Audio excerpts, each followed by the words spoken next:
What I would say is that you're the brand. So people are interested in TJ Walker because we're interested in TJ Walker. I happen to like the suit, but I'm a bit of I like suits. And this is a Savile Row tailor who made I think that you look good in a suit, TJ.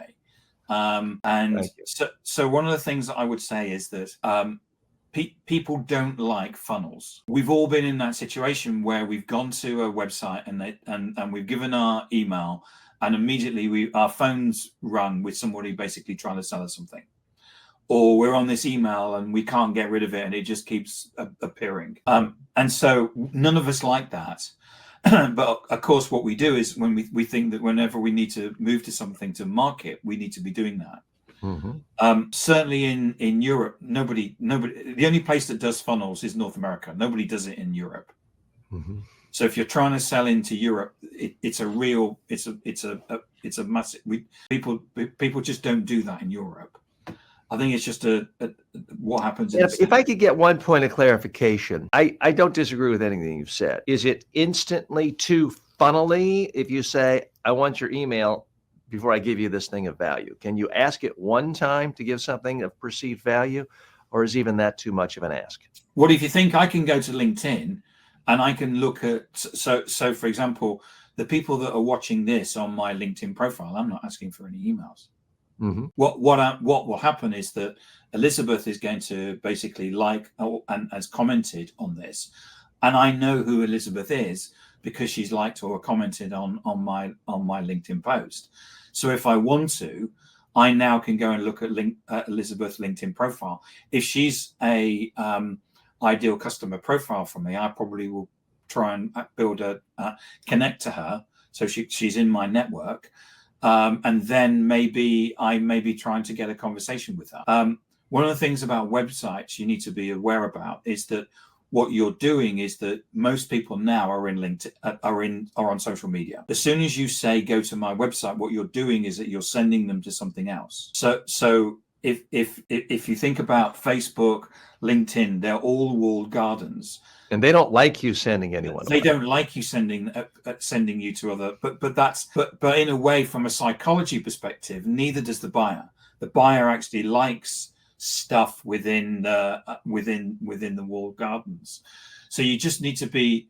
There's a lot of people that will say, I have an external blog or I have an external website or something, and the issue is that as soon as you say you need to go somewhere else, you'll get people saying, I'm not going to do that. I want to consume. The great thing about StreamYard is that you're getting people to consume this content in the platform that they want to basically consume it in. I'm not saying what you're doing is it. I like the video. I like, you have a very energetic, affable style, which actually brings people together. It's a very warm style.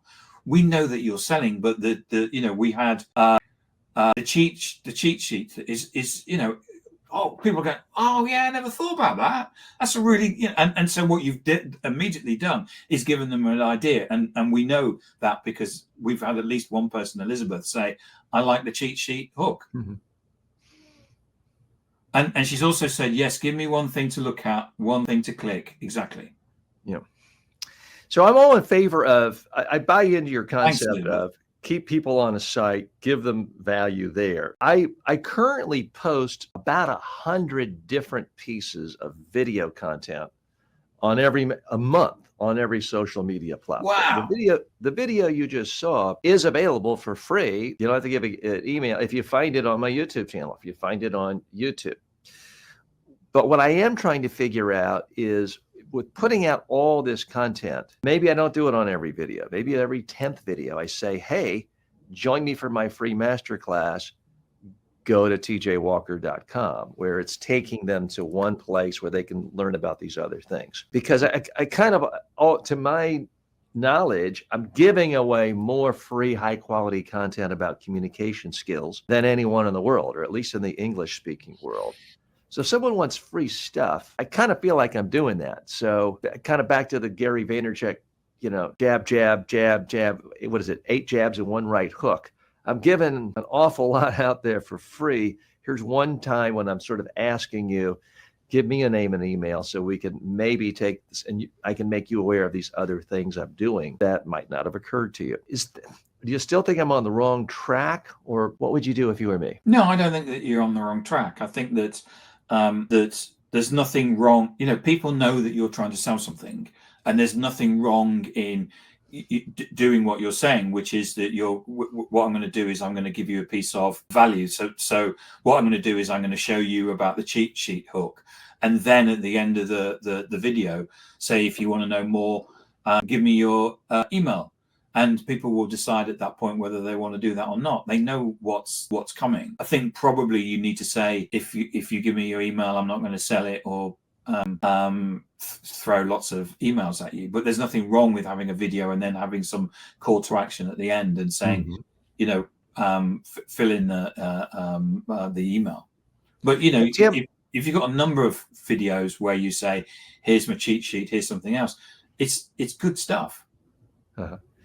Well, thanks. Our guest today, Tim Hughes, is based in the United Kingdom and is an expert on social selling. Tim, what is your advice to Americans who would like to sell to Europe? Because different culture, different market. Full disclosure, I've done an awful lot of work in Europe over the last 20 years, but it's mostly come through the United Nations, not always, but mostly in governments, people who found me through a representative in New York or somewhere. I haven't been that successful selling directly to that many companies or individuals in the United States.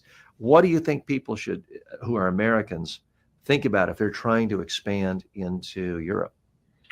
I think they need to leave their funnels at home. I don't know about. I'm not American. I've spent time in America, but no one in Europe is fooled by this thing that's a funnel.